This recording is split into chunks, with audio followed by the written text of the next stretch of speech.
Salam Bracha, voilà, on va faire un cours sur la paracha de la semaine, c'est Vaïkra, et sur le sujet Maaseh Avot Siman Amanim.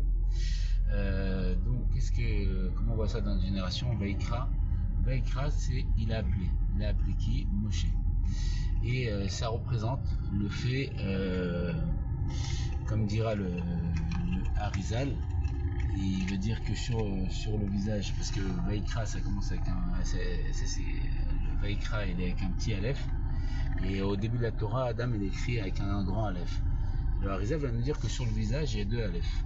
Le grand Aleph représente les yeux c'est les deux Yud, le Vav c'est le nez. Donc le grand Aleph c'est représente les yeux et le nez. Pourquoi? Parce que Adam il voyait Dieu. Et quand il a fauté, c'est comme le fait d'être endormi, comme dira le roi David, dans le Télim qu'on lit avant le Birkat Hamazon, Aïnou Kechamim, on était comme des rêveurs. Quand on dort, les yeux sont fermés, et il y a un petit aleph sur le visage, ça représente les deux narines, donc les deux yud, et le trait de séparation, donc le vav. Quand une personne est endormie, il a les yeux fermés, mais il respire par le nez. Et ce monde est appelé un rêve, un cauchemar, par le roi David, on était comme des rêveurs. Et comment on réveille une personne endormie? En l'appelant par son prénom. C'est pour ça que le Baal Shem Tov, le Rabbi va nous dire qu'il s'appelait Israël, parce que le prénom du peuple juif c'est Israël Baal Shem Tov. Il est venu réveiller le peuple juif qui était dans un état d'évanouissement, le fait d'être endormi en galoute, en exil. Il est venu le réveiller, dire réveille-toi Israël, Shema Israël, écoute Israël, Hachem Elokeinu, Hachem est notre Dieu, Hachem Echad, il est un, il est toi, et il n'y a rien d'autre à part Dieu. Et donc c'est ce sujet-là, le fait de réveiller les juifs, comme le Rabbi dira qu'aujourd'hui on est dans un état de coma profond, et le Rabbi c'est ce qu'il a fait.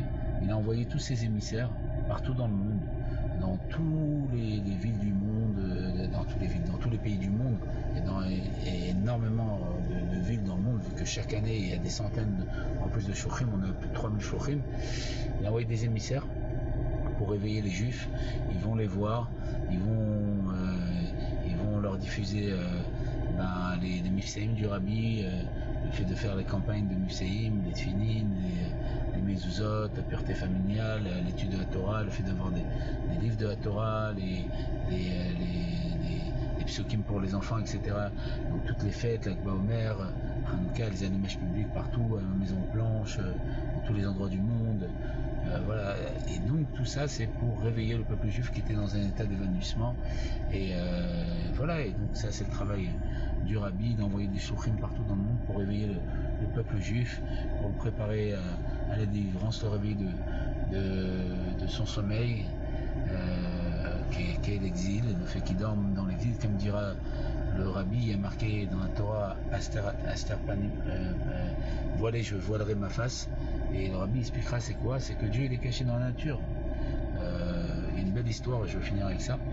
Une fois le fils du Maguide, Avraham Amalar, Avraham l'ange, il est venu en pleurant voir son père. Et son père lui a demandé mais pourquoi tu pleures mon fils? Il a dit parce que j'ai joué à cache-cache avec un ami à moi et il n'est pas venu me chercher.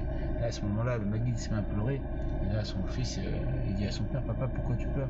Il a dit, si toi, mon fils, tu t'as pleuré parce que ton ami n'est pas venu te chercher, combien plus Dieu, il pleure parce que ses enfants ne viennent pas le chercher. Pourquoi? Parce que Elohim, Dieu, ses valeurs numériques, Ateva, la nature. Dieu se cache dans la nature. Et Dieu, il attend que ses enfants viennent le chercher dans la nature, viennent voir que ce monde, c'est les vêtements de Dieu. Ça cache simplement Dieu, mais tout est Dieu. Comme a dévoilé Abraham, il a dévoilé le monothéisme, Dieu unique, et il est venu leur dire, c'est pas qu'il y a Dieu et le monde c'est Dieu, tout est Dieu. Et donc Dieu se cache dans la nature, et il attend que ses enfants ils viennent le chercher, ils viennent voir que tout est Dieu, qu'il est là, il est auprès de nous à chaque instant, etc., qu'il est nos enfants, qui nous aiment, nos parents qui nous aiment.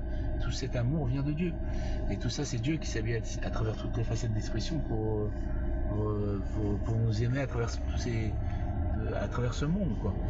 Et il dit qu'il y a des personnes qui sont même pas ils disent qu'il y a des personnes qui sont même pas au courant que Dieu se cache dans la nature et qu'ils attendent de venir les chercher, et que Dieu attend qu'ils viennent les chercher. Ça s'appelle voiler, je voilerai ma face. Et donc voilà, le Rabbi a pris les devants, envoyé des shouchim pour aller sensibiliser les Juifs, les réveiller à Torah Mizot et les préparer pour la délivrance et leur faire prendre conscience que Dieu se cache à travers la nature et qu'ils attendent qu'ils viennent le chercher et voilà, et leur permettre d'ouvrir les yeux parce qu'aujourd'hui on est endormi, et ouvrir les yeux et voir que il n'y a rien d'autre à part Dieu. Et le troisième état que des bonnes choses matériellement et spirituellement, et qu'on puisse voir au troisième état.